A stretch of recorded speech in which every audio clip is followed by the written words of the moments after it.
بابا کہتے ہیں اس کی دادی سے کہ زرہاب کو دیکھنے کے لیے بہت رشتے والے آ رہے ہیں، اب کیوں نہ ہمیں زرہاب کی بھی شادی کر دینی چاہیے۔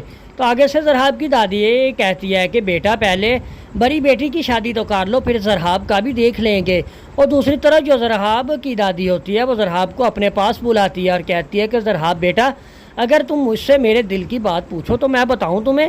تو زرہاب کہتی ہے کہ دادی کیوں نہیں، آپ بتائیں مجھے۔ تو آگے سے اس کی دادی کہتی ہے کہ بیٹا تم نے ماننی تو نہیں ہے، پر میرے بس میں ہو تو میں تمہاری ابو بکر کے ساتھ ہی شادی کروا دوں۔ تو زرہاب کہتی ہے کہ دادی میں نے نہ اس لڑکے کو دیکھا ہے نہ میں اسے جانتی ہوں، تو میں اس سے شادی کیسے کر لوں۔ تو اس کی دادی کہتی ہے کہ زرہاب بیٹا اب ان لوگوں نے تمہاری بہن کی شادی پر آنا ہے اور تم اسے دیکھ لینا، اگر تمہاری کچھ بات سمجھ میں آئے تو مجھے بتا دینا، میں خود اپنی بیٹی کی ان سے بات کر لوں گی۔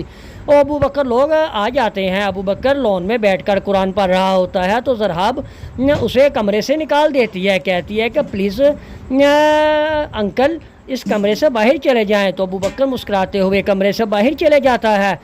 جیسے ہی اس بات کی خبر زرہاب کی دادی کو لگتی ہے تو وہ زرہاب سے کہتی ہے کہ بیٹا تم نے ٹھیک نہیں کیا، وہ قرآن پاک پڑھ رہا تھا اور تم نے اپنی موج مستی کے لیے اسے کمرے سے ہی نکال دیا۔